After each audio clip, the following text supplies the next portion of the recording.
जय गजानन, जय काका जी। नमस्कार साथियों, सुनंदा पंडित संत अनुभव नामक YouTube चैनल पर आप सबका हार्दिक अभिनंदन। इससे पूर्व कि मैं अनुभव साझा करूं, आपसे नम्र विनंती है कि पसंद आने पर वीडियो को YouTube पर लाइक करें, शेयर करें व चैनल को सब्सक्राइब करें। बेल आइकॉन अवश्य दबाएं, जिससे आने वाले वीडियो के नोटिफिकेशंस आपको मिलते रहें। आप भी अपना कोई अनुभव हमें बताना चाहें तो डिस्क्रिप्शन बॉक्स में दी गई मेल आईडी पर हिंदी अथवा मराठी में लिखकर भेज सकते हैं। आपका अनुभव शेयर करने में हमें खुशी होगी। तो चलिए आज के अनुभव की शुरुआत करते हैं। आज मैं आपको श्री प्रदीप कारेकर जी निवासी मालेगांव का अनुभव सुनाने जा रही हूँ, जो गजानन महाराज के भक्त हैं। वे कहते हैं कि मेरे दादाजी ने साक्षात श्री गजानन महाराज को देखा था, तो हमारा परिवार उन्हें पूछता है। 1972 में यानी 1972 में 11वीं परीक्षा पास करने पर मैं मित्र के साथ शेगांव दर्शन के लिए ट्रेन से गया।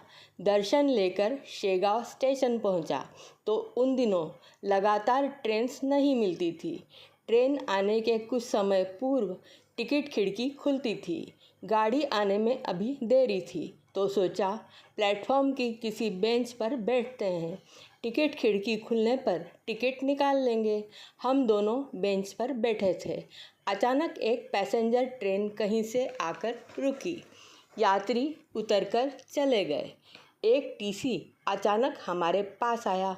उसने हमसे टिकट पूछा। हम अभी टिकट खरीद ही नहीं सके थे। वह समझा कि हम उस पैसेंजर से विदाउट टिकट आकर यहाँ बैठे हैं। बच्चे देखकर वह हमें धमकाने लगा। मैंने घबराकर गजानन महाराज को पुकारना शुरू किया। हमने उसे बताया कि हम गजानन महाराज के दर्शन करके लौट रहे हैं, मालेगांव जाएंगे। कुछ देर उसने अनसुना किया। अचानक उसकी नज़र मेरे हाथ के गजानन विजय ग्रंथ की ओर गई। उसने पोथी मेरे हाथ से लेकर श्रद्धा से मस्तक पर लगाई और उसकी वाणी अब बदल गई। वह बोला, बच्चों जाओ जाओ। ऐसा बोलकर वह निकल गया। हम दोनों गजानन महाराज की जय कहते हुए टिकट खिड़की की ओर बढ़ गए। अब शिक्षण पूर्ण करने पर मुझे यूनाइटेड वेस्टर्न बैंक में नौकरी लगी। अब मैं नौकरी के साथ साथ गजानन विजय ग्रंथ का पारायण भी नित्य करता था। 1992 में मैंने सोचा गजानन महाराज मेरे गुरु हैं, तो मुझे गुरु पूर्णिमा पर उन्हें कुछ दक्षिणा अवश्य देनी चाहिए। मैंने 21 रुपये की मनी ऑर्डर कर दी। उसके बाद यह मेरा नियम बन गया। मैं प्रतिवर्ष कभी 51, कभी 21, संभव हो तो 101 रुपये दक्षिणा भेजता। 18 वर्ष यह क्रम निर्बाध चलता रहा।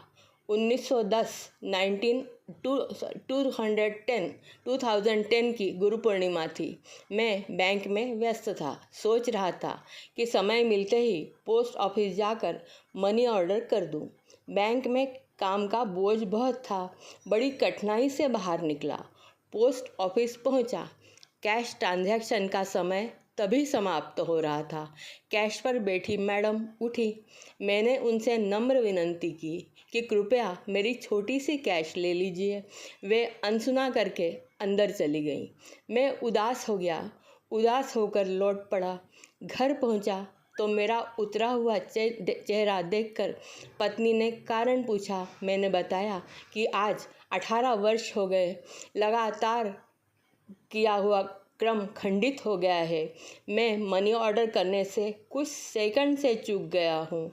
वह बोली, महाराज के समक्ष जाकर बोल दो, वे सारे कारण जानते हैं।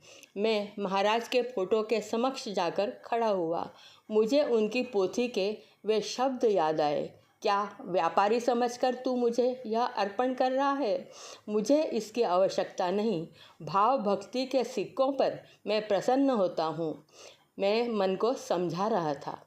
महाराज से बोला कि यह सच है कि आप सिक्कों से रीझते नहीं, परंतु मैं तो अल्प सी गुरु दक्षिणा देता था। वह क्रम आज खंडित होने से बहुत दुखी हूँ महाराज।